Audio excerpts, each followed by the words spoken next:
ओम नमः शिवाय। हर हर महादेव। आज जेठ माह की पूर्णिमा तिथि है, जिसका समापन दोपहर 1:13 पर हो जाएगा। उदय तिथि के अनुसार जो व्रत रखते हैं वो पूर्णिमा का व्रत आज रखेंगे। जेठ पूर्णिमा को देव स्नान पूर्णिमा और वट पूर्णिमा के नाम से जाना जाता है। इसी दिन कबीर जयंती भी मनाई जाती है। संत कबीर से जुड़ी हुई मान्यताओं के मुताबिक काशी उत्तर प्रदेश के पास लहरतारा में तालाब के किनारे नीरू और नीमा नाम के मुस्लिम दंपति को एक नवजात शिशु मिला था। नीरू और नीमा ने बड़े प्यार से इस बच्चे का पालन पोषण किया और यही बच्चा बड़ा होकर संत कबीर के नाम से प्रसिद्ध हुआ था। तो आप सभी को कबीर जयंती की और पूर्णिमा की हार्दिक शुभकामनाएं। आप सभी के सुख सौभाग्य की कामना करते हुए शुभारंभ करते हैं आज की कथा का। हमेशा की तरह सबसे पहले अपने सुनेंगे गणेश जी भगवान की कहानी। तो प्रेम भाव से कहिए गणेश जी महाराज की जय हो। एक समय की बात है, एक गांव में एक भाई बहन रहा करते थे। बहन का नियम था कि वह रोजाना अपने भाई के दर्शन करके उसी के बाद भोजन करती थी। तो इसी तरह दोनों भाई बहन बड़े हो गए और उनकी शादी कर दी गई। बहन अपनी ससुराल चली गई। अब वो वहाँ भी जल्दी जल्दी घर का काम खत्म करती और फिर अपना भाई का मुख देखने के लिए अपने मायके आती। अपने भाई से मिलने के बाद ही घर जाकर भोजन करती। तो एक दिन रास्ते में एक पीपल के नीचे गणेश जी की मूर्ति रखी थी। उसने भगवान के सामने हाथ जोड़कर कहा कि हे गणेश जी भगवान, मेरे जैसा अमर सुहाग और मेरे जैसा अमर पीहर सबको दीजिए। यह कहकर वो अपने मायके चली गई। अब उसका रोजाना का नियम था, वह 2 मिनट गणेश जी भगवान की मूर्ति के आगे रुकती और वही बात कहती और फिर अपने भाई से मिलने के लिए चली जाती। एक दिन उसके पैरों में जंगल की झाड़ियों के कांटे चुभ गए। जैसे ही वो अपने भाई के घर पहुंची और भाई का मुख देखकर बैठ गई, तब भाभी ने पूछा कि ननंद पैसा आपके पैरों में क्या हो गया। तो वह कहने लगी कि भाभी, रास्ते में जंगल की झाड़ियों के कांटे गिरे थे, वो मेरे पाँवों में चुभ गए। तो उसकी भाभी ने गर्म पानी लाकर उसके पैर धोए और फिर पट्टी बांध दी, चाय पानी पिलाया और कुछ देर बातचीत करके जब उसकी ननंद अपने घर चली गई तो उसकी भाभी पीछे से कहने लगी कि आप किस तरह के भाई हैं, अपनी बहन के पैरों की तरफ देखा है, वो तो आपका मुख देखे बिना भोजन नहीं करती और आप अपनी बहन की तरफ ध्यान नहीं देते। देखा नहीं उसके पैरों में किस तरह से कांटे चुभे हुए थे। जाओ अभी के अभी रास्ता साफ करवा दो। तो यह सुनकर उसे बड़ा ही दुख हुआ कि मेरी बहन मेरा मुंह देखने के लिए यहाँ तक आती है और मैंने कभी भी ध्यान नहीं दिया कि वो किस तरह आती है, कितनी परेशान होती है। तो अपनी पत्नी को कहने लगा कि मैं अभी जाता हूँ और सारा रास्ता साफ करके आता हूँ। तो वह कुल्हाड़ी लेकर गया और सारी झाड़ियाँ काट कर रास्ता साफ कराया। रास्ते को साफ करते हुए उसने ध्यान नहीं दिया, गणेश जी की मूर्ति को भी वहाँ से हटा दी। तो यह देखकर गणेश जी भगवान गुस्सा हो गए। जब वह घर आया तो उसकी तबीयत खराब हो गई और गणेश जी के प्रकोप से वह मृत्यु को प्राप्त हो गया। गांव के लोग इकट्ठा हो गए, संस्कार की तैयारी करने लगे। तो उसकी पत्नी ने रोते हुए कहा कि भाई, आप लोग थोड़ी देर रुक जाइए, मेरी ननंद आने वाली है, वो अपना भाई का चेहरा देखे बिना भोजन नहीं करती। तो गांव वाले कहने लगे कि आज तो अपने भाई का मुख देख लेगी, वो कल किसका मुख देखेगी। तो वह कहने लगी कि आज इनकी बहन को इनके दर्शन कर लेने दो, फिर आप ले जाना, यह उसका नियम है। तो गांव वाले उसकी बहन का इंतजार करने लगी। रोज की तरह बहन अपने भाई का मुख देखने के लिए जंगल के रास्ते से निकली। तो जंगल का रास्ता सारा साफ किया हुआ था। तो वह आगे बढ़ी तो उसने देखा कि सिद्धि विनायक भी वहाँ पर नहीं थे। तो वो सोचने लगी कि गणेश जी की मूर्ति कहाँ गई। तभी उसकी नज़र गणेश जी की मूर्ति पर पड़ी। तो उसने मूर्ति को उठाया और साफ करके वापस उसी जगह पर रख दिया और गणेश जी भगवान को प्रणाम करके कहने लगी कि हे गणेश जी भगवान, मेरे जैसा अमर सुहाग और मेरे जैसा अमर पीहर सबको देना। यह कहकर वो चली गई। तो भगवान सोचने लगे कि अगर आज मैंने इसकी नहीं सुनी तो मेरी कौन मानेगा, कौन मुझे पूजेगा। मैंने तो इसके भाई के प्राण हर लिए हैं। तो सिद्धिविनायक ने उसे आवाज़ दी कि बेटी, इस खेजड़ी की 7 पत्तियां तोड़कर ले जा और उसे कच्चे दूध में घोलकर तुम्हारे भाई के ऊपर छींटा मार देना, तो वह उठकर बैठ जाएगा। तो यह आवाज़ सुनकर बहन पीछे मुड़ी तो पीछे कोई नहीं था। तो वह सोचने लगी कि कौन था, कौन मुझे आवाज़ दे रहा था। कोई बात नहीं, जैसा सुना है वैसा कर लेती हूँ। तो उसने 7 खेजड़ी की पत्तियां तोड़ी और अपनी चुनरी के पल्ले बांध ली और अपने भाई के घर पहुँच गई। वहाँ जाकर देखा तो खूब सारे लोग इकट्ठा होकर बैठे थे। भाभी रो रही थी और भाई की लाश रखी हुई थी। तो यह देखकर उसे बहुत दुख हुआ। फिर उसे पत्तियों वाली बात याद आई। तो जैसे उसने सुना था उसी तरह उसने दूध में उन पत्तियों को घोलकर अपने भाई के ऊपर छींटा दिया। तो उसका भाई तो उठकर बैठ गया और कहने लगा कि बहन, आज तो मुझे बहुत गहरी नींद आई। तो अपने भाई की बात सुनकर उसकी बहन कहने लगी कि भैया, ऐसी गहरी नींद तो किसी दुश्मन को भी ना आई। यह कहते हुए उसने सारी बात अपने भाई को बता दी।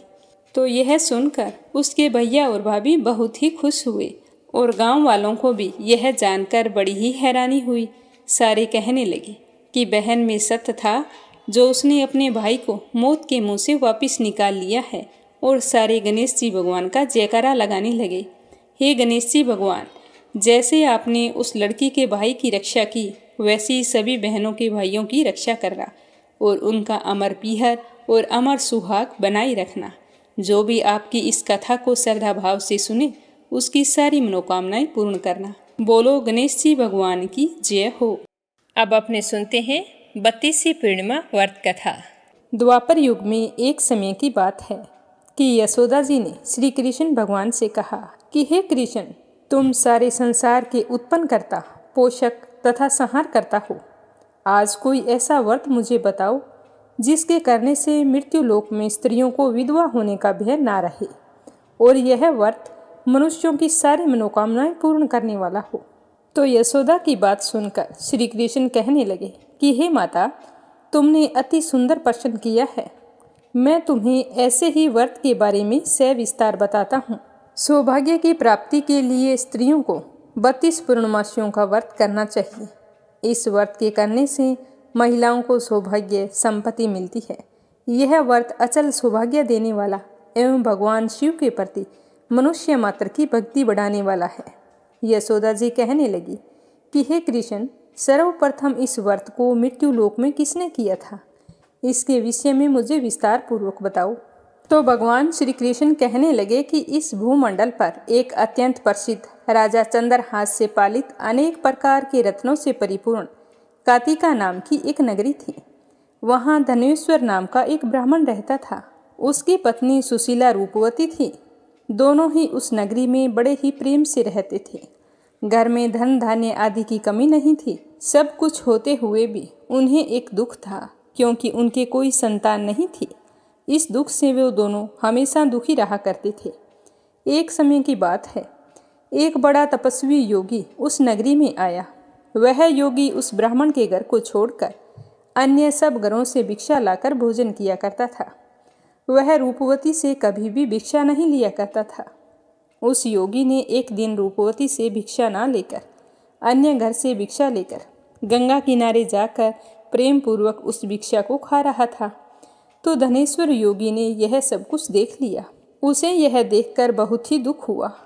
वह अपनी भिक्षा के अनादर से दुखी होकर योगी के पास गया और दुखी स्वरों में बोला कि महात्मन, मैं कई दिनों से देख रहा हूँ, आप सब घरों से भिक्षा लेते हैं, परंतु मेरे घर की भिक्षा कभी नहीं लेते।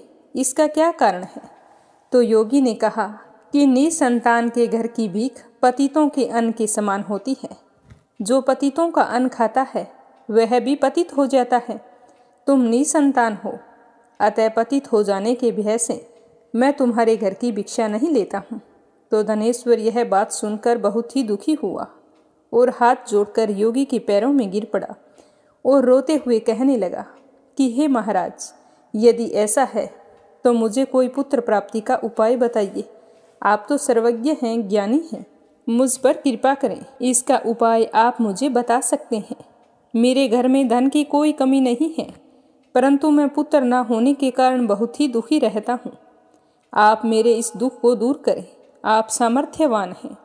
यह सुनकर योगी कहने लगा कि हे ब्राह्मण, तुम चंडी की आराधना करो, तुम्हें निश्चय ही पुत्र रतन की प्राप्ति होगी। तो यह सुनकर वह बहुत ही खुश हुआ और योगी को प्रणाम करके घर चला आया। घर आकर अपनी पत्नी को इसके बारे में बताया तो सुनकर उसकी पत्नी भी बहुत ही खुश हुई और ब्राह्मण वन में चंडी की आराधना करने के लिए चला गया। वन में जाकर उसने पूरे भक्ति भाव से चंडी की उपासना की और व्रत किया। चंडी ने 16वें दिन उसके सपने में दर्शन देकर कहा कि हे धनेश्वर, तेरे पुत्र होगा, परंतु वह 16 वर्ष की आयु में ही मृत्यु को प्राप्त हो जाएगा। यदि तुम दोनों स्त्री पुरुष 32 पूर्णमासियों का व्रत विधि पूर्वक करोगे तो वह दीर्घायु होगा। जितनी तुम्हारी सामर्थ्य हो, आटे के दिए बनाकर शिव जी का पूजन करना। हर पूर्णिमा को एक दीपक बढ़ाना ताकि 32 पूर्णिमा होने पर वो दीपक 32 हो जाए। प्रातःकाल होने पर तुम्हें इसी स्थान के समीप एक आम का वृक्ष दिखाई देगा।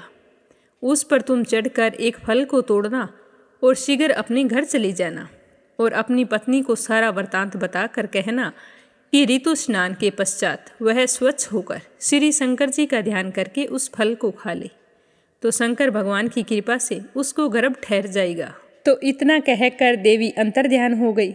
सुबह हुई तो ब्राह्मण उठा तो उसने देखा कि पास ही एक आम का पेड़ लगा हुआ है, उसके ऊपर एक आम का फल भी है। तो यह देखकर ब्राह्मण बहुत ही खुश हुआ और उसने आम के पेड़ पर चढ़कर फल को तोड़ने का प्रयास किया, परंतु वृक्ष पर चढ़ने के कई बार प्रयत्न किए पर वो चढ़ नहीं पाया। तब उस ब्राह्मण को बहुत ही चिंता हुई और सोचने लगा कि चंडी ने मुझे वरदान तो दे दिया, लेकिन अगर मैं इस फल को नहीं तोड़ पाया तो अपनी पत्नी को ले जाकर प्रसाद स्वरूप क्या खिलाऊंगा और मुझे संतान की प्राप्ति कैसे होगी। तो इस तरह सोचते हुए उसे विघ्न विनाशक गणेश जी की याद आई। तो वह श्री गणेश जी की वंदना करने लगा, कहने लगा कि हे दयानिधि, अपने भक्तों के विघ्नों का नाश करने वाले, उनके मंगल कार्य को करने वाले, दुष्टों का नाश करने वाले, रिद्धि सिद्धि को देने वाले, आप मुझ पर कृपा करें, मुझे इतना बल दें कि मैं अपने मनोरथ को पूर्ण कर सकूं। इस प्रकार गणेश जी की प्रार्थना करके उनकी कृपा से धनेश्वर अब की बार प्रयत्न करने पर उस वृक्ष पर चढ़ गया और उस आम के फल को तोड़कर पेड़ से नीचे उतर जल्दी जल्दी अपने घर आया और घर आकर अपनी पत्नी को सारी बात बताई। तो जिस तरह उसके पति ने बताया था, उसकी पत्नी ने उस फल को खा लिया तो वह गर्भवती हो गई। देवी जी की असीम कृपा से उसने बहुत ही सुंदर पुत्र को जन्म दिया। तो यह देखकर ब्राह्मण दंपति बहुत ही खुश हुए और उन्होंने अपने पुत्र का नाम देवीदास रखा। माता पिता के हर्ष और शोक के साथ वह बालक शुक्ल पक्ष के चंद्रमा की भांति अपने पिता के घर में बढ़ने लगा। भवानी की कृपा से वह बालक बहुत ही सुंदर, सुशील और विद्या पढ़ने में बहुत ही निपुण हो गया। दुर्गा जी की आज्ञा के अनुसार उसकी माता ने 32वीं पूर्णमासी का व्रत रखना शुरू कर दिया ताकि उसका बेटा बड़ी आयु वाला हो जाए। 16वां वर्ष लगते ही देवीदास के माता पिता को बड़ी ही चिंता होने लगी कि कहीं उनके पुत्र की इस वर्ष मृत्यु न हो जाए। तो दोनों ने मन में विचार किया कि यदि हमारे पुत्र की मृत्यु हमारे सामने हो गई तो हम कैसे सहन करेंगे। तो उन्होंने सोच विचार करके देवीदास के मामा को बुलाया और कहा कि हमारी इच्छा है कि देवीदास को 1 वर्ष तक काशी में ले जाकर विद्या का अध्ययन कराओ। हम उसे अकेला नहीं छोड़ना चाहते, इसीलिए हम चाहते हैं कि तुम उसके साथ चले जाओ और 1 वर्ष के पश्चात इसको वापस ले आना। तो उसके माँ बाप ने सारा प्रबंध करके देवीदास को एक घोड़े पर बैठाकर उसके मामा के साथ काशी के लिए रवाना कर दिया। किंतु यह बात उसके मामा को या और किसी को पता नहीं थी। धनेश्वर अपनी पत्नी के साथ अपने पुत्र की मंगल कामना और दीर्घायु के लिए भगवती दुर्गा की आराधना और पूर्णमासियों के व्रत करने लगा। इस प्रकार बराबर 32वीं पूर्णिमा का व्रत पूरा किया। कुछ समय पश्चात वो मामा भांजे मार्ग में रात्रि बिताने के लिए किसी गांव में ठहर गए।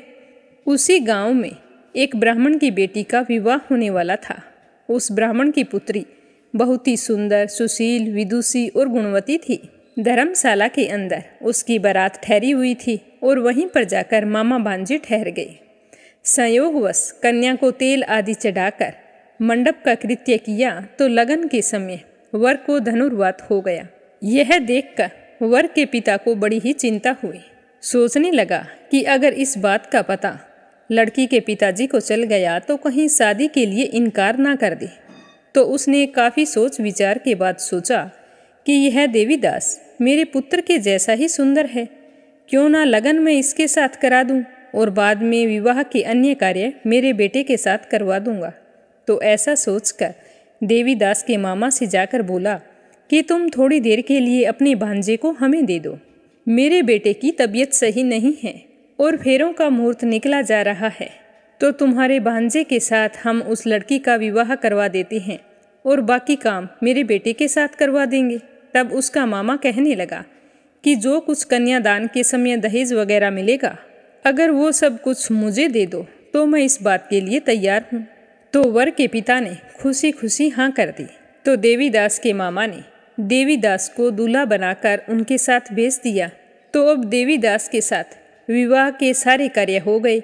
फेरों के बाद में जब दोनों को भोजन के लिए बैठाया गया तो देवीदास की आंखों से आंसू बह चले और वह भोजन नहीं कर रहा था। मन ही मन सोच रहा था कि ना जाने यह किसकी पत्नी बनेगी। इसकी शादी तो मेरे साथ हुई है और इसे विदा करा के ना जाने कौन लेके जाएगा।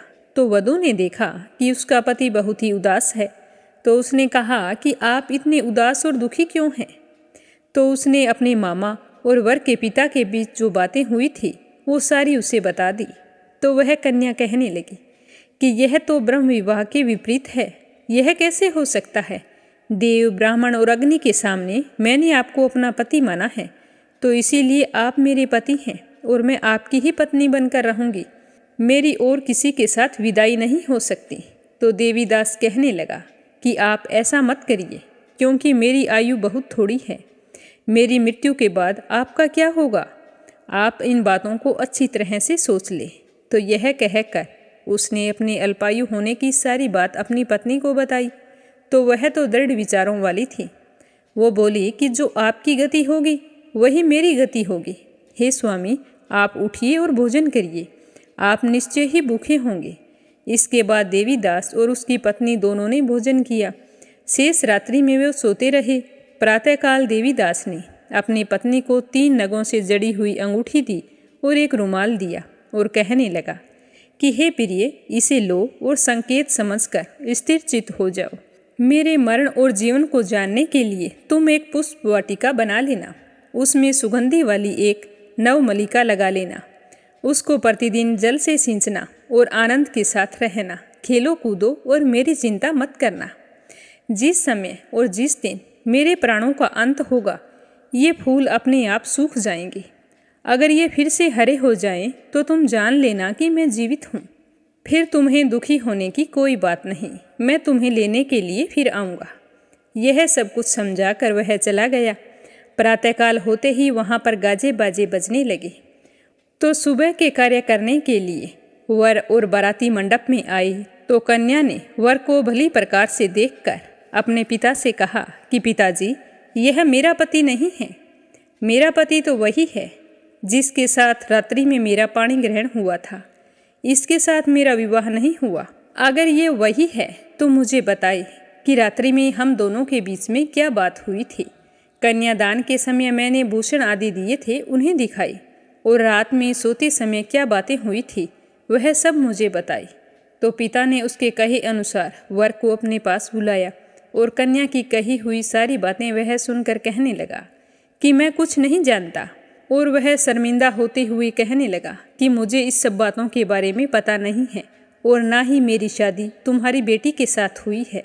और वह वापस जाकर अपने पिताजी के पास बैठ गया। तो सारी बारात अपमानित होकर वहाँ से लौट गई।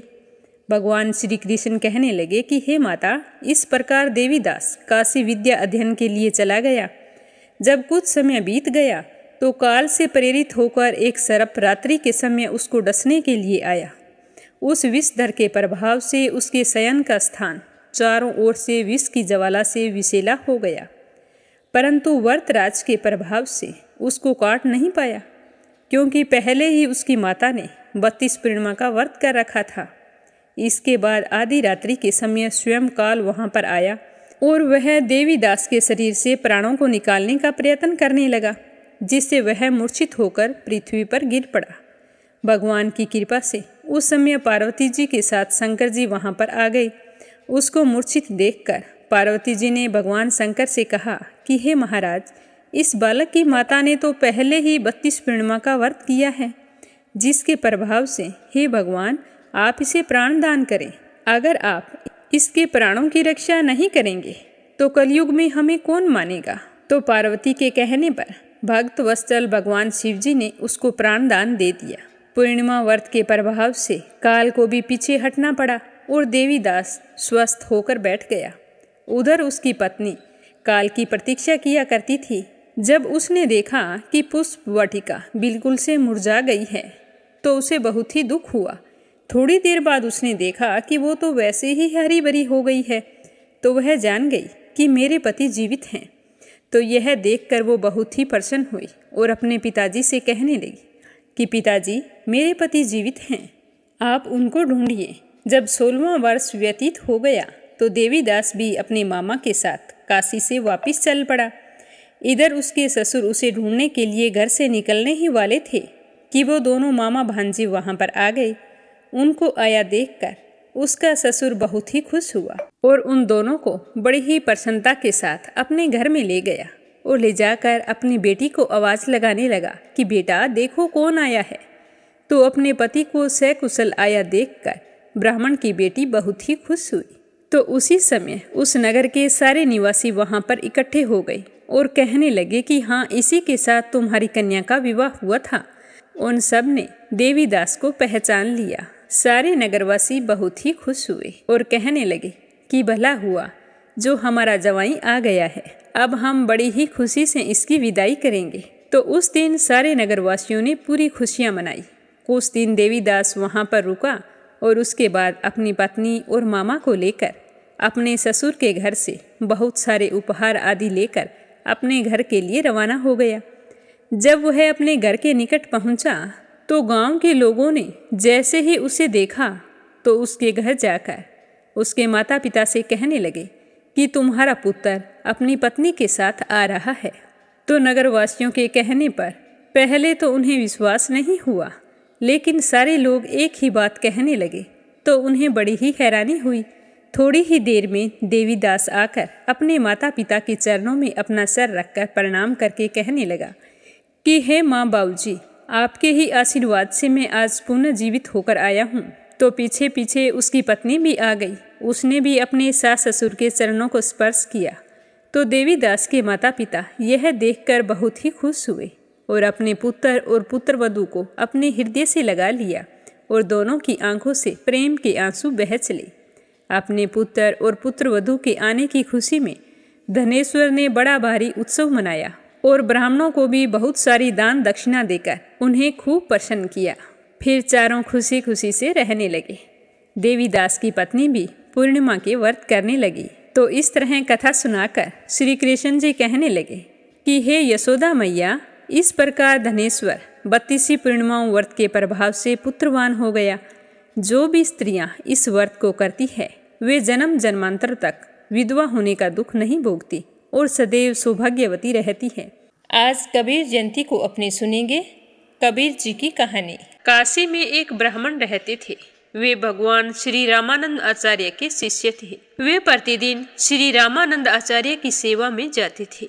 श्री रामानंद आचार्य जी पंचगंगा घाट पर विराजते थे तथा प्रतिदिन शालिग्राम की सेवा किया करते थे। वे ब्राह्मण उनकी पूजा के लिए रोज तुलसी पत्तर और फूल लेकर जाते थे। एक दिन ब्राह्मण का स्वास्थ्य अचानक से खराब हो गया। उनकी हालत इतनी बिगड़ गई कि वो फूल लेकर नहीं जा सकते थे। तो ब्राह्मण के एक बेटी थी जो बाल विधवा थी। तो ब्राह्मण ने अपनी बेटी से कहा कि बेटी, तुम जाओ श्री रामानंद आचार्य जी को पूजा के फूल देकर आओ और कह देना कि मेरी आज तबीयत सही नहीं है। तो बेटी अपने पिता का आदेश पाकर उसी समय पुष्प लेकर गुरुजी की सेवा में पहुंच गई। श्री रामानंद आचार्य जी हमेशा पर्दे में रहते थे। वे सबसे बात नहीं करते थे, विमुखों का दर्शन नहीं किया करते थे। वो बेटी जब उनके पास पुष्प लेकर पहुंची और जय श्री सीताराम कहकर उसने गुरुजी को प्रणाम किया और पुष्प उन्हें दे दिए, तो गुरुजी ने पूछा कि बेटी तुम कौन हो, पंडित जी नहीं आए? तो वह कहने लगी कि पिताजी की आज तबीयत खराब है, वो आ नहीं सकते। उन्होंने ही मुझे आप तक फूल पहुंचाने के लिए भेजा है। आप यह फूल स्वीकार कीजिए और मुझे आशीर्वाद प्रदान कीजिए। तो श्री रामानंद आचार्य जी ने पुष्प स्वीकार किए और आशीर्वाद के रूप में कुछ प्रसादी पुष्प उस बेटी को देने चाहे। जैसे ही रामानंद आचार्य जी ने पुष्प देने के लिए हाथ आगे बढ़ाया तो उस बेटी ने पुष्प ग्रहण करने के लिए अपनी झोली फैला ली। तो श्री आचार्य जी ने उसकी झोली में फूल डालते हुए आशीर्वाद दिया कि पुत्रवती भव। तो इस तरह का आशीर्वाद सुनकर ब्राह्मण की बेटी घबरा गई। तो आचार्य जी कहने लगे कि बेटी क्या हुआ? तब उसने हाथ जोड़कर कहा कि गुरुजी, आपको पता है कि आपने पुत्रवती होने का आशीर्वाद किसे दिया है? आपके मुख से निकला हुआ कोई भी शब्द असत्य नहीं होता। तो मैं तो बाल विधवा हूँ, अपने पिताजी के घर पर रहती हूँ। अब इस आशीर्वाद का समाधान किस प्रकार हो पाएगा? तो श्री आचार्य जी कहने लगे कि बेटी, यह आशीर्वाद भगवत इच्छा से निकला है। अब जो होना था वो हो गया। अब तुम इस प्रसाद को लेकर घर जाओ। तुम्हारे यहाँ पुत्र का जन्म भी हो जाएगा और तुम्हें कोई दोष नहीं लगेगा। यह सुनकर वह लड़की उन फूलों को झोली में लेकर चली गई। जब वह लड़की मार्ग में फूलों की उस झोली को लेकर जा रही थी तो अचानक से उसे लगने लगा कि झोली भारी होती जा रही है। जैसे ही उसने झोली को खोलकर देखा तो उस झोली के अंदर फूलों के स्थान पर एक छोटा सा बालक लेटा था। यह देखकर वह लड़की बहुत ही घबरा गई और सोचने लगी कि यह क्या हो गया, अब मैं क्या करूंगी, लोग मुझे क्या कहेंगे, अब इस बालक को लेकर मैं कहाँ जाऊं? अगर मैं घर लेकर जाऊंगी तो लोग पता नहीं क्या क्या बातें बनाएंगे। मैं किस किस को प्रमाण देती फिरूंगी कि यह गुरुजी का आशीर्वाद है और कौन मेरी बात मानेगा। अगर मैं इसे घर ले गई तो घर पर मेरी और मेरे पिताजी की खूब बदनामी होगी। इसी तरह विचार करती हुई वह सोचने लगी कि यह बालक जिनका प्रसाद है वही इनकी रक्षा भी करेंगे। ऐसा सोचकर वह लड़की काशी में स्थित लहर ताला तालाब के किनारे उस नन्हे शिशु को छोड़कर अपने घर चली गई। अब वह बालक कमल के फूलों से भरे उस तालाब के निकट खेल रहा था। वहां से कई लोग गुजरे परंतु किसी ने ध्यान नहीं दिया। तभी वहां से एक मुस्लिम दंपति गुजर रहे थे। पेशे से वो जुलाहा थे। आदमी का नाम था नूर अली और उसकी पत्नी का नाम था नीमा जान।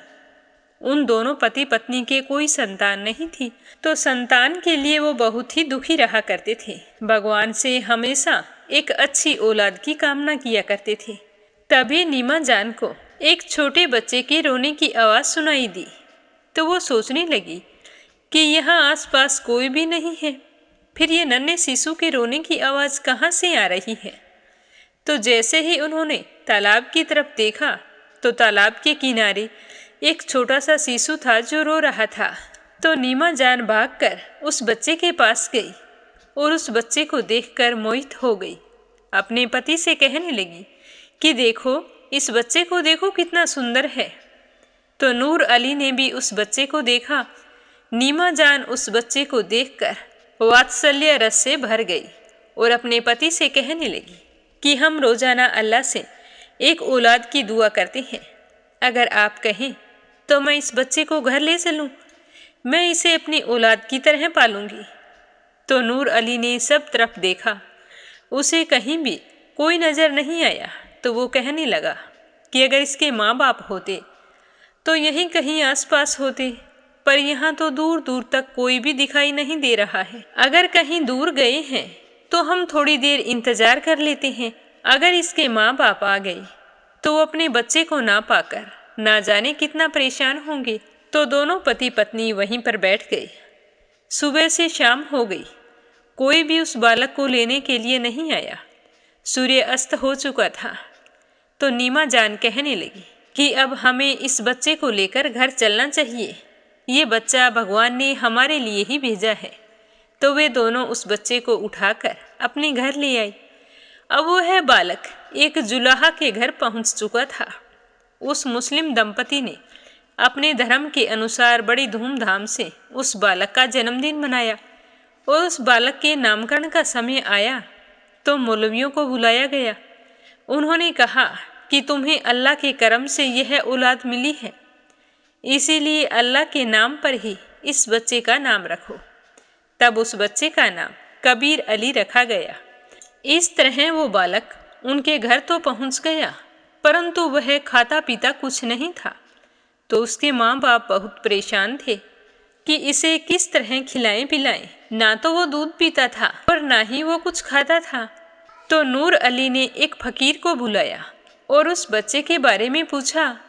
तो फकीर बहुत ही पहुंचे हुए थे। तो उन्होंने ध्यान करके बताया कि यह बालक परमात्मा की विभूति है, इसीलिए यह सामान्य वस्तु को ग्रहण नहीं करेगा। इसके लिए किसी ब्राह्मण के घर से गाय का दूध मंगवाइए, यह बालक उसी को पिएगा। तो नूर अली के घर के पास ही एक कर्मा नाम की एक ब्राह्मणी रहती थी, उसके पास गाय भी थी। अब नूर अली और नीमा जान दोनों उस ब्राह्मणी के घर गए और जाकर कहने लगे कि माई, हमें गाय का दूध चाहिए। तो वह ब्राह्मणी गाय का दूध निकालकर पहले भगवान को भोग लगाया और फिर उस बालक के लिए दूध लाकर दिया। तो कबीर उस दूध को पी लेता था। फिर उसी तरह रोजाना कबीर के लिए ब्राह्मणी के घर से गाय का दूध लाया जाता था। कबीर उसी दूध को पीता था। धीरे धीरे उस बालक का विकास होने लगा। माता पिता नीमा जान और नूर अली उस बालक को देखकर बहुत ही खुश हुआ करते थे। समय के साथ वह बालक बड़ा होने लगा। बचपन से ही उसमें भक्ति के संस्कार थे।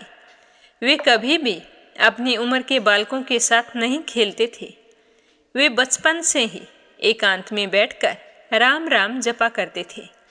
पहले तो उनके माँ बाप समझ नहीं पाए कि यह क्या बोलता है। जब उन्होंने ध्यान से सुना तो उन्हें पता चला कि अरे, यह तो राम राम बोलता है। तो कबीर दास जी के माँ बाप उसे समझाने लगे कि बेटा, हम लोग हिंदू नहीं हैं, हमारे यहाँ पर यह नाम नहीं लिया जाता, इसीलिए तू राम राम मत बोला कर। परंतु कबीर दास जी ने राम राम जपना नहीं छोड़ा। वे हमेशा राम राम जपा करते थे। कबीर दास जी जब कुछ और बड़े हुए तो उनके पिता नूर अली ने उन्हें मदरसे में पढ़ने के लिए भेज दिया। मदरसे में उन्हें उर्दू और इस्लाम की शिक्षा दी जाने लगी। परंतु कबीर दास जी को यह सब पढ़ने में कोई रुचि नहीं थी। वे मदरसे में भी हराम का नाम लिया करते थे। मदरसे के मौलवियों ने बहुत प्रयास किया कि कबीर को इस्लाम का ज्ञान दें, परंतु कबीर दास जी तो अपनी धुन में मगन रहते थे और राम राम करते रहते थे। एक दिन कबीर दास जी ने मदरसे की सभी दीवारों पर राम राम लिख दिया। चारों तरफ राम ही राम लिखा हुआ दिखाई दे रहा था। जब वहाँ के मौलवी ने यह देखा तो कबीर दास जी को लेकर उनके घर आया और वहाँ पर छोड़ गया। कहने लगा कि आपके बच्चे को हम नहीं पढ़ा सकते, यह तो हमेशा राम का नाम जपता है। इसे देखकर दूसरे बच्चे भी राम राम करने लगे हैं, इसीलिए आज के बाद इसे पढ़ने के लिए हमारे यहाँ मत भेजना। तो कबीर के पिताजी नूर अली ने मौलवी को खूब समझाया कि हमारे बच्चे को शिक्षा दो, पर मौलवी नहीं माने। इसके बाद नूर अली ने कबीर दास जी को किसी दूसरे मदरसे में भर्ती करवाया, परंतु कबीर दास जी का मन वहाँ पर भी पढ़ने में नहीं था। वो तो हमेशा राम का नाम जपा करते थे। कबीर दास जी कहते थे कि राम नाम में सभी शास्त्रों का ज्ञान है, इसीलिए मुझे कहीं पर भी जाने की जरूरत नहीं है, मेरे लिए तो बस राम का नाम ही काफ़ी है। नूर अली कबीर दास जी को मदरसे में पढ़ाना चाहते थे, लेकिन सभी मदरसों ने उन्हें पढ़ाने से मना कर दिया। अंत में कबीर दास जी की माँ नीमा जान ने कहा कि अगर यह नहीं पढ़ना चाहता तो इसे कोई काम में लगाओ। अब नूर अली, जो स्वयं जुलाहा थे, कबीर दास जी को अपने साथ कपड़े बुनने का काम सिखाने लगे। अब कबीर दास जी कपड़ा बुनने का काम सीखने लगे। वे काम सीखते समय भी राम का नाम लिया करते थे। सब कुछ सामान्य चल रहा था। कबीर दास जी भी अब बड़े हो गए थे। वे कपड़ा बुनते और राम का नाम लेते रहते, परंतु उन्हें हमेशा अपने मन में कुछ कमी खलती रहती थी। वे हमेशा सोचते थे कि इस जीवन का उद्देश्य केवल काम करना, खाना पीना और सो जाना है क्या? इससे बेहतर उद्देश्य जीवन का कोई और नहीं हो सकता। ऐसा सोच सोचकर कबीर दास जी व्याकुल रहने लगे। एक दिन कबीर दास जी की माँ घर में हाथ की चक्की पर गेहूं पीस रही थी। चक्की को देखकर कबीर दास जी रोने लगे। माँ ने पूछा कि बेटा रोते क्यों हो? तो कबीर दास जी कहने लगे कि माँ, इस चक्की के दोनों पाटों के बीच में जो भी गेहूं के दाने आते हैं वे सभी पिस जाते हैं। तो इस चक्की को देखकर मुझे ऐसा लगता है कि जैसे यह धरती और यह नीला आकाश चक्की के दो पार्ट हैं और हम लोग गेहूं के दाने हैं जो इस चक्की में पिसे जा रहे हैं। माँ, क्या हम भी इन सब गेहूं के दानों की तरह एक दिन पिस जाएंगे? तब कबीर दास जी की माँ ने कहा कि बेटा, तुम्हारी बात सही है। चक्की के बीच में जो दाने आते हैं वे सभी दाने पिस जाते हैं, लेकिन इस चक्की के बीच में एक किला लगा हुआ है। किले के पास जो भी दाना लग जाता है वह कभी नहीं पिसता। कबीर दास जी ने पास में आकर देखा। उन्होंने देखा कि चक्की के बीच वाले किले पर जो दाने थे वे साबुत थे। यह देखकर कबीर दास जी बहुत ही खुश हुए और कहने लगे कि माँ, हमें भी ऐसे ही किसी सहारे की जरूरत है जिसकी शरण में जाकर हम इन दो पाटों के बीच में पिस जाने से बच जाएं। अब कबीर दास जी हमेशा यही सोचते रहते कि मुझे किसकी शरण में जाना चाहिए जिससे मेरा इस जीवन में उद्धार हो सके। भगवत प्रेरणा से कबीर दास जी को विचार आया कि किसी योग्य गुरु की शरण में जाने से मेरे जीवन का उद्धार संभव है। अब कबीर दास जी हमेशा भगवान से प्रार्थना करने लगे कि हे प्रभु, मुझे किसी गुरु की शरण दिला दो। इस भाव को लेकर कबीर दास जी राम नाम का जाप करते रहते। एक दिन की बात है, कबीर दास जी सुबह के समय घर की छत पर बैठे हुए राम नाम जप रहे थे। उसी समय आकाशवाणी हुई कि हे कबीर, उठो और जगत गुरु श्री रामानंद आचार्य जी को अपना गुरु बनाओ। तब कबीर दास जी ने आकाशवाणी से पूछा कि हे प्रभु, जगत गुरु श्री रामानंद आचार्य जी तो विमुख हों और हम यवनों का मुख भी नहीं देखते, तो फिर मैं उन्हें अपना गुरु कैसे बना सकता हूँ? तब आकाशवाणी ने फिर कहा कि तुम सुबह ब्रह्म मुहूर्त के अंधेरे में तिलक और कंठी धारण करके पंचगंगा घाट पर लेट जाना। उस समय जगत गुरु श्री रामानंद आचार्य जी घाट पर गंगा स्नान करने आते हैं। जब तुम उनके मार्ग में लेटे रहोगे तो उनके चरण तुम्हारे शरीर को स्पर्श करेंगे। उस समय उनके मुख से जो भी शब्द निकले उसे ही तुम गुरु मंत्र मानकर स्वीकार कर लेना। यह कहकर आकाशवाणी शांत हो गई। उसी दिन कबीर दास जी कंठी और धोती लेकर आए। उन्हें अगले दिन सुबह ब्रह्म मुहूर्त में पंचगंगा घाट पर जाना था, परंतु कबीर दास जी गुरु से मिलने के लिए बड़े ही व्याकुल हो रहे थे। उन्होंने सोचा कि अगर अगले दिन इतनी सुबह मेरी नींद नहीं खुली तो मेरा गुरुजी से मिलना कैसे होगा। ऐसा करता हूँ कि अभी जाकर वहाँ पर लेट जाता हूँ। तो कबीर दास जी उसी दिन रात को ही कंठी, तिलक और धोती धारण करके पंचगंगा घाट पर जाकर लेट गए और गुरुजी के आने का इंतजार करने लगे। अगले दिन सुबह ब्रह्म मुहूर्त में श्री रामानंद आचार्य जी घाट पर स्नान करने के लिए आए तो उनके मार्ग में कबीर दास जी मुंह के बल घाट की सीढ़ियों पर लेटे थे। अंधेरे में श्री रामानंद आचार्य जी का पैर कबीर जी की पीठ पर लग गया। अचानक पीठ पर पैर पड़ते ही कबीर दास जी की चीख निकल गई। श्री रामानंद आचार्य जी अंधेरे की वजह से देख नहीं पाए कि उन्होंने किसी के ऊपर पैर रख दिया है। चीख सुनते ही श्री रामानंद आचार्य के मुख से निकला कि बेटा राम राम बोल। तो गुरुजी के मुख से यह शब्द सुनते ही कबीर दास जी खुशी से झूम उठे। वे उस स्थान से उठकर तुरंत अपने घर की तरफ दौड़ पड़े। वे मार्ग में सभी से कहते जा रहे थे कि आज मुझे श्री रामानंद आचार्य जी ने अपना शिष्य बना लिया है। कबीर दास जी का हृदय आनंद से भर गया। जब वे घर पहुंचे तब उनके माता पिता उठ चुके थे। कबीर दास जी को देखकर उनकी माँ नीमा जान चौंक गई। कहने लगी कि बेटा, तूने यह कंठी, तिलक और धोती क्यों पहन रखी है? कहाँ जाकर आया है तू? तो कबीर दास जी कहने लगे कि माँ, मैं पंचगंगा घाट पर गया था। वहाँ पर मैंने जगत गुरु श्री रामानंद आचार्य जी से दीक्षा ग्रहण कर ली है। उनके आदेश के अनुसार आज से मैं कंठी, तिलक धारण करके राम का नाम लिया करूँगा। तो यह सुनकर कबीर दास जी के माता पिता बहुत ही क्रोधित हुए और कहने लगे कि हमारे खानदान में आज तक किसी ने राम का नाम नहीं लिया, तो तू क्यों ले रहा है? यह सब करना छोड़ दे। कबीर दास जी बोले कि नहीं माँ, राम का नाम मेरी सांसों में बस गया है, अब मैं इसे छोड़ नहीं सकता। तो उस दिन के बाद कबीर दास जी हर समय कंठी और तिलक धारण करके रहने लगे। बाजार में जब वे कपड़ा बेचने जाते तो सब लोग उनको देखकर हैरान हो जाते और कहते कि तुम कब से कंठी और तिलक धारण करने लगा? तो कबीर दास जी बड़ी ही प्रसन्नता से सभी को बताते कि मैंने जगत गुरु श्री रामानंद आचार्य जी महाराज से दीक्षा ली है, अब मैं उनका शिष्य बन गया हूँ। यह सुनकर लोग बड़े आश्चर्य में पड़ जाते और कहते कि श्री रामानंद आचार्य जी महाराज तो यवनों का मुख तक नहीं देखते, उन्होंने तुम्हें शिष्य कैसे बना लिया? कब तुम्हारी दीक्षा हुई? तो कबीर दास जी बोले कि मेरी दीक्षा हुई है, सांझ को आंच नहीं, मेरे पास प्रमाण है। मुझे कहीं भी परीक्षा देने के लिए बुला लेना, मैं आपको प्रमाण देने के लिए तैयार हूँ।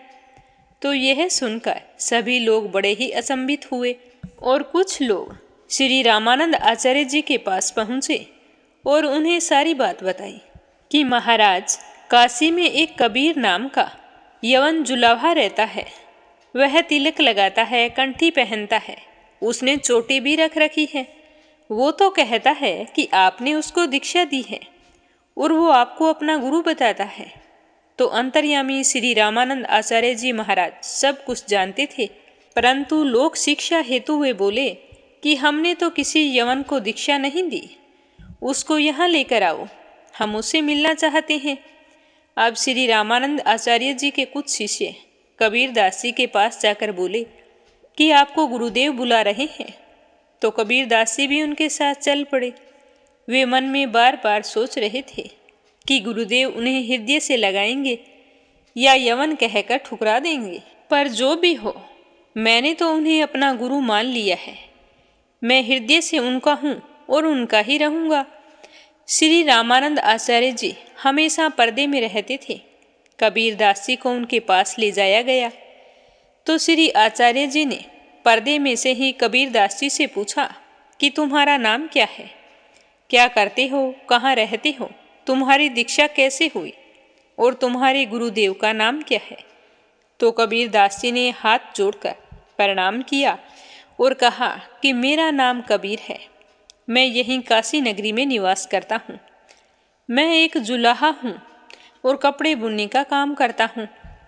कुछ दिन पहले आपने ही मुझे दीक्षा दी है। मुझे आकाशवाणी ने आदेश दिया था कि मैं सुबह के समय पंचगंगा घाट की सीढ़ियों पर लेट जाऊं। उस दिन सुबह के समय ब्रह्म मुहूर्त में मैं पंचगंगा घाट पर सीढ़ियों पर लेटा था। तब आपके चरण मेरी पीठ पर पड़े थे। तब आपने अपने श्री मुख से मुझे आदेश दिया था कि बेटा राम राम बोल। तभी से मैंने आपके श्री मुख से निकले राम नाम को गुरु मंत्र मान लिया है। बताइए, क्या मैंने कुछ गलत किया? क्या राम का नाम समस्त ग्रंथों का सार नहीं है?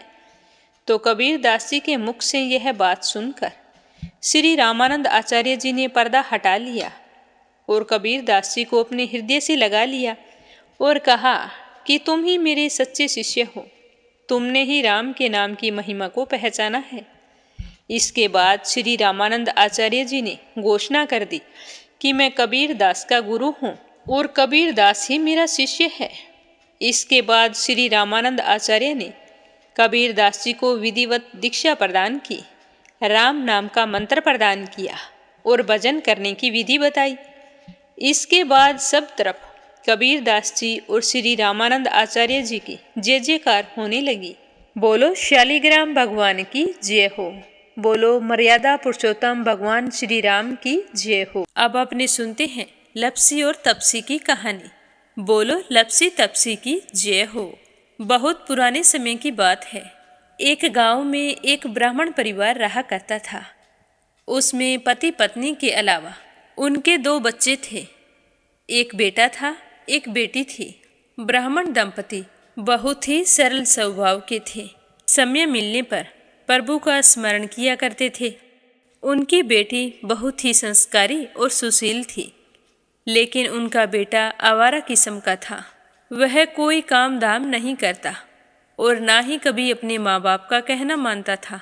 समय के साथ दोनों बहन भाई बड़े हो गए। बहन की शादी कर दी गई, पर भाई का वही हाल था। उसके माँ बाप ने उसे समझाया कि बेटा, अब हम वृद्ध हो चले हैं, तुम कोई काम किया करो, लेकिन उस पर उनकी बातों का कोई असर नहीं होता था। तो एक दिन ब्राह्मणी अपने पति से कहने लगी कि स्वामी, आप बिल्कुल काम छोड़ दीजिए। जब घर में कुछ भी नहीं होगा तो यह अपनी जिम्मेदारी समझेगा और काम पर लग जाएगा। तो ब्राह्मण ने दूसरे दिन से काम पर जाना छोड़ दिया। तो यह देखकर उनके बेटे ने कोई काम नहीं किया और चोरी करने चला गया। आते जाते राहगीरों को लूट लेता और उसी से अपने घर का गुजारा किया करता था। तो उसकी लूटने और चोरी करने की आदत से सारे गांव वाले उसे लपसी कहने लगे।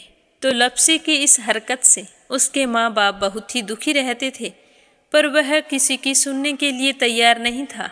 इसी तरह समय बीतता गया। एक दिन की बात है कि लपसी एक पीपल के पेड़ पर बैठा था।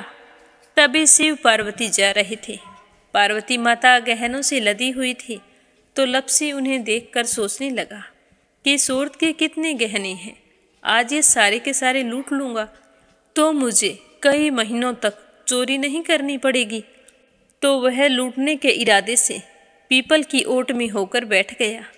जैसे ही शिव पार्वती वहाँ से जाने लगे तो लपसी एकदम से शिव पार्वती के सामने आकर कहने लगा कि जल्दी से जितने सारे गहने पहन रखे हैं उतार दो। तो पार्वती माता कहने लगी कि तुम चोरी क्यों करती हो, तुम्हें पता है चोरी करना पाप है।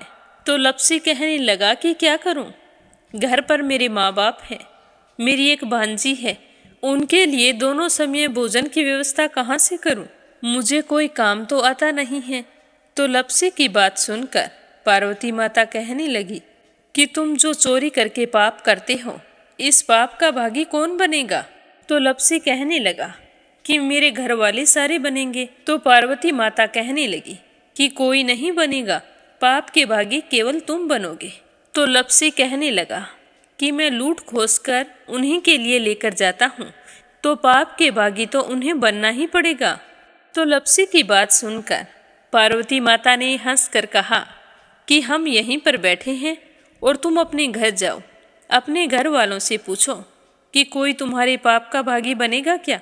तो यह सुनकर लपसी भागा भागा अपने घर आया और अपनी माँ के पास गया और कहने लगा कि माँ, मैं चोरी करके लाता हूँ, राह चलते राहगीरों को लूटता हूँ, तुम्हारे लिए ही तो करता हूँ। तो तुम मुझे एक बात बताओ, चोरी करने से जो पाप लगता है तो आप मेरे पाप के भागी बनोगे। तो लपसी की बात सुनकर उसकी माँ कहने लगी कि बेटा, मैंने तो तुमसे नहीं कहा कि तुम चोरी करके लाओ, तुम कमा कर लाओ, हमें तो 2 वक्त की रोटी चाहिए, मैं तो तुम्हारी पाप की भागी नहीं बनूंगी। तो माँ के मुंह से इस तरह की बात सुनकर लपसी तो हैरान हो गया। फिर वह अपने पिताजी के पास गया और जाकर कहने लगा कि पिताजी, मैं जो कुछ भी लूट खोस के लाता हूँ वो आपके लिए ही तो लाता हूँ। देखो मैंने लूट कर कितना धन इकट्ठा कर लिया है, कितने ऐशो आराम है तुम्हारे। अगर मैं चोरी नहीं करता तो क्या ये सब हमें मिलता। पिताजी, मैं तुमसे एक बात पूछता हूँ कि चोरी करने से पाप लगता है, तो उस पाप में आप मेरे भागीदार बनोगे क्या? तो लप्सी की बात सुनकर उसके पिताजी कहने लगे कि बेटा, मैंने नहीं कहा कि तुम चोरी करके लाओ, तुम कमा कर लाओ, मैं तुम्हारे पाप का भागी नहीं बनूंगा। तो माँ बाप के मुंह से इस तरह की बात सुनकर वह बहुत ही उदास हुआ और सोचने लगा कि मैं कितने महीनों से चोरी कर रहा हूँ, ना जाने मुझ पर कितना पाप चढ़ गया है, और ये तो बोल रहे हैं कि पाप के भागी हम नहीं बनेंगे, तो अब क्या होगा? तो वह बड़े ही दुखी मन से शिव पार्वती से मिलने के लिए चल पड़ा। जैसे ही घर से बाहर निकलने लगा तो उसकी छोटी सी भांजी दरवाजे पर खेल रही थी। उसे पता नहीं था कि पाप पुण्य क्या होता है, तो वो कहने लगी कि मामा, पाप की भागी मैं बनूंगी। तो उसके इस तरह कहते ही लप्सी ने उसे गोद में उठाया और चल पड़ा। शिवजी भगवान और पार्वती माता के पास जाकर कहने लगा कि घर वालों ने पाप का भागी बनने से मना कर दिया है, और एक यही है जो पाप की भागी बनने को तैयार है। फिर लप्सी बड़े ही दीन स्वर में कहने लगा कि हे भगवान, मैं समझ गया हूँ कि चोरी करना पाप है।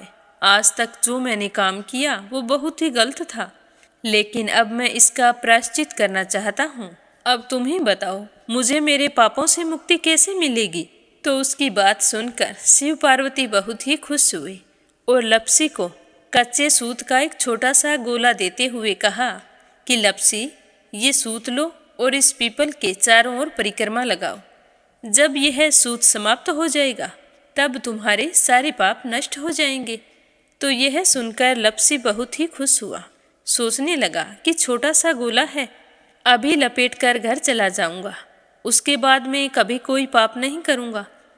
फिर उसने अपनी बांजी को कंधे पर बैठाया और पीपल की परिक्रमा लगानी शुरू कर दी। अब भगवान का वह सूत खत्म कहाँ होने वाला था। लप्सी चक्कर लगाता गया पर वह सूत खत्म नहीं हुआ। चक्कर लगाते लगाते 1 महीने, 6 महीने, साल, पूरे 12 साल बीत गए, पर वह सूत खत्म नहीं हुआ। 12 साल बाद एक बार फिर शिव पार्वती जी वहाँ से गुजर रहे थे, तो पार्वती माता ने कहा कि स्वामी, चलो लप्सी को चलकर देखते हैं। तो शिवजी कहने लगे, वो चोरी करने वाला, लूटने वाला कब का चला गया होगा? तो पार्वती माता कहने लगी कि नहीं स्वामी, चलकर देखने में क्या जाता है, चलो एक बार देखते हैं।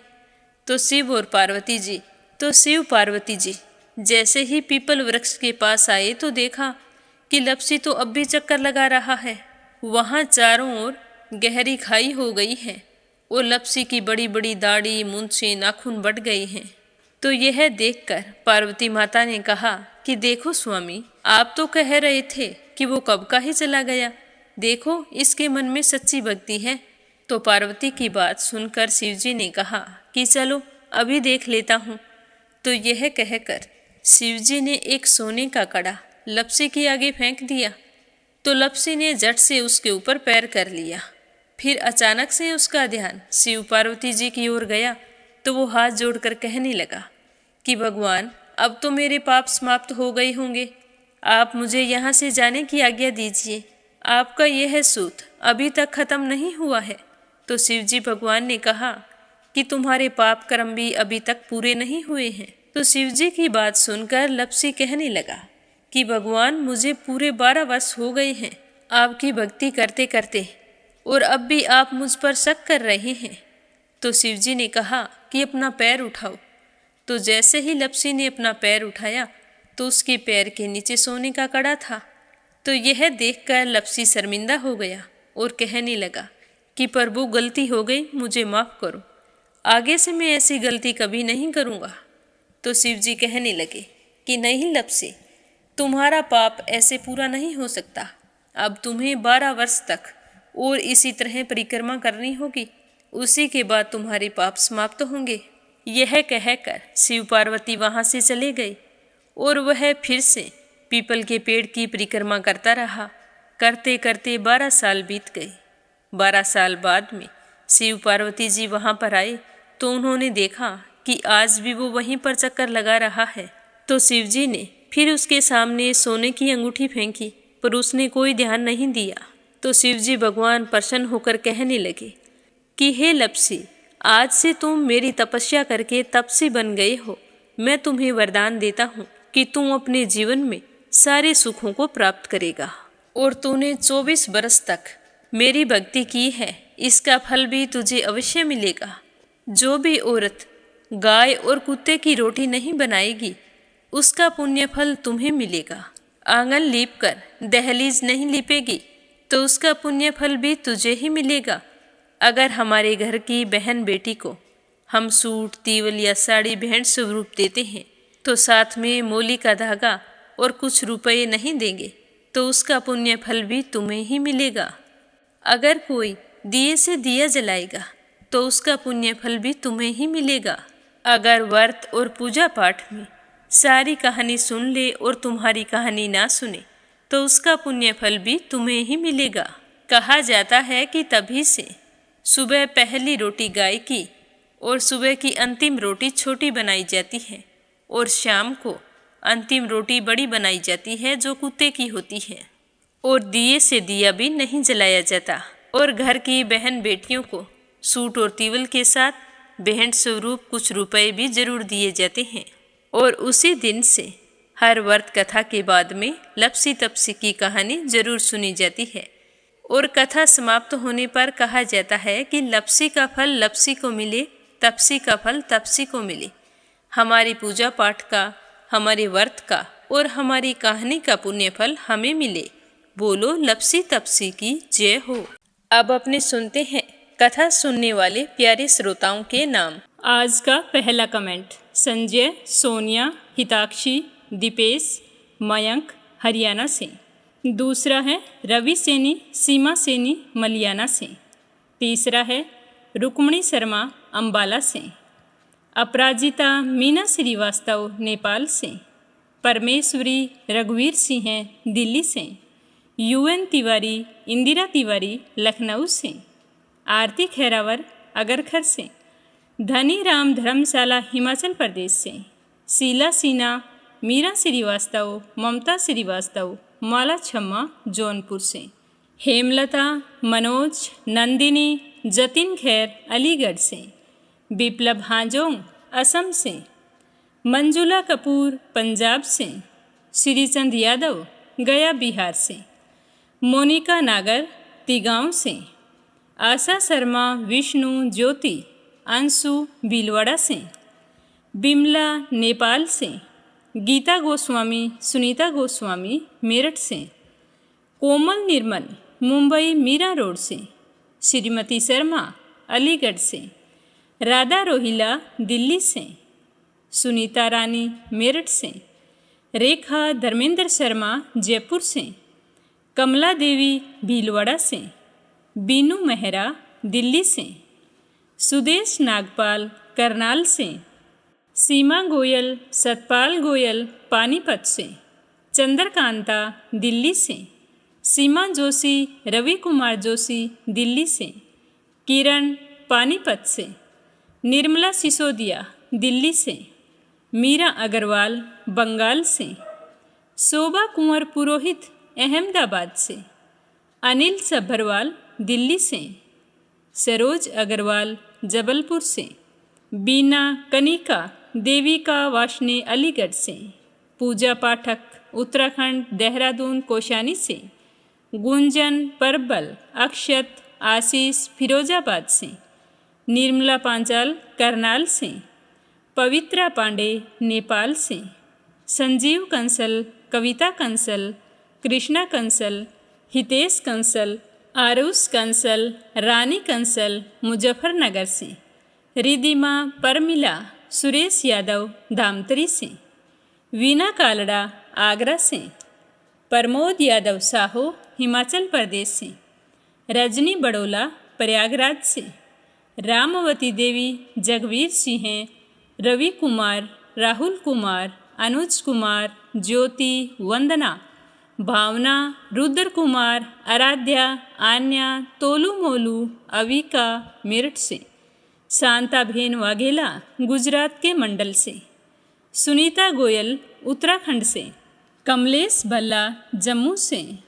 अमित, सावित्री, ईश्वर लाल रामचंदानी गाजियाबाद से। मुन्ना लाल उत्तराखंड से, शीला बहन जयपुर से, के लक्ष्मण दास उमरकोट से, श्रीमती कमलेश जबलपुर से, ललिता, विशाल, आराध्या, आरव, भानु, पूजा, पूनम, खुशबू, सोमदीप, लैला, चंद्रेश दमोह मध्य प्रदेश से, विद्या मिश्रा, इशिका मिश्रा, सीवी मिश्रा उत्तर प्रदेश से, उषा सूद बेंगलुरु से, देवी सिंह, कार्तिक, पायल, सौम्या, उमा रघुवंशी गजबा सोदा से, शशि वर्मा, अंजलि वर्मा, करण वर्मा पंजाब से, लता सिंह रायबरेली से, पुष्पा पटेल, हिमांशु, ब्रिजेश, दिशु, यानिक पटेल लंदन से, श्रीमती यशोदा मांझी उड़ीसा से, जयश्री पवार, विनय शर्मा बरेली से, सुयश शर्मा, मीनाक्षी, शिव कुमार शर्मा, बादाम देवी शर्मा जयपुर से, अशोक कुमार जी भटनागर भोपाल मध्य प्रदेश से, शंभू प्रसाद भट्ट स्नेहिल, पूर्णिमा देवी भट्ट उत्तराखंड से, उषा शर्मा सोजत सिटी से, शांता बहन वाघेला गुजरात के मंडल से, गीता गोस्वामी, सुनीता गोस्वामी मेरठ से, कमलेश भल्ला जम्मू से, निर्मला पांचाल करनाल से, स्मृति, मनसा, रुद्राक्ष पंडित, लता, सुरेश वत्स, रितु, मयंक वत्स, सवती, मनीष वत्स, जानवी कुरुक्षेत्र से, अशोक कुमार जी भटनागर भोपाल मध्य प्रदेश से, उषा सेठ बनारस से, जानवी मिश्रा, राधिका मिश्रा, गौरी मिश्रा, सचिन मिश्रा, सोनम मिश्रा, माधवी मिश्रा,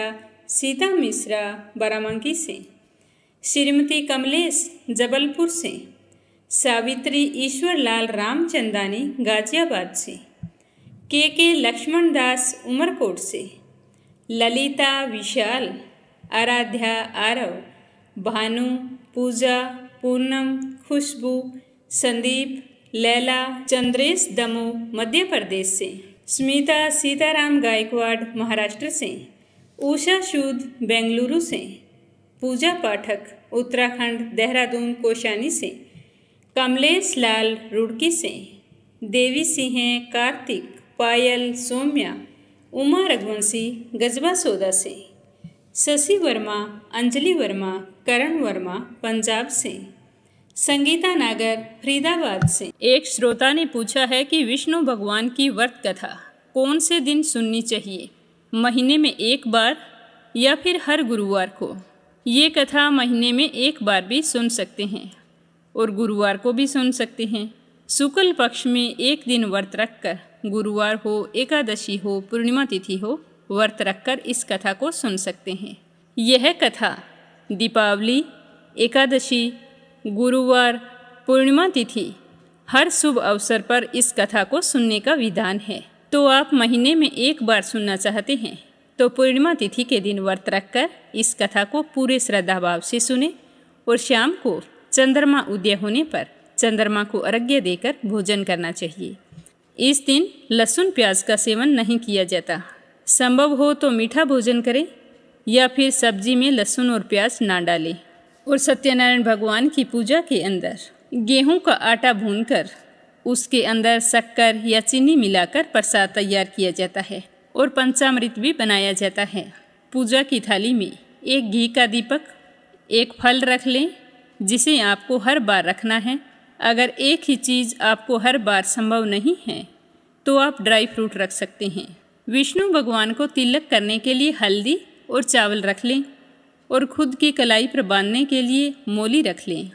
जब भी अपने हाथ पर मोली बांधें तो ध्यान रखें कि हाथ के अंदर गुड़, चावल, कोई भी चीज़ अपने हाथ में लेकर मुट्ठी को बंद करके जिस तरह अपने दान देते हैं उस मुद्रा में हाथ को उल्टा करें और फिर कलाई पर मोली बांधनी चाहिए।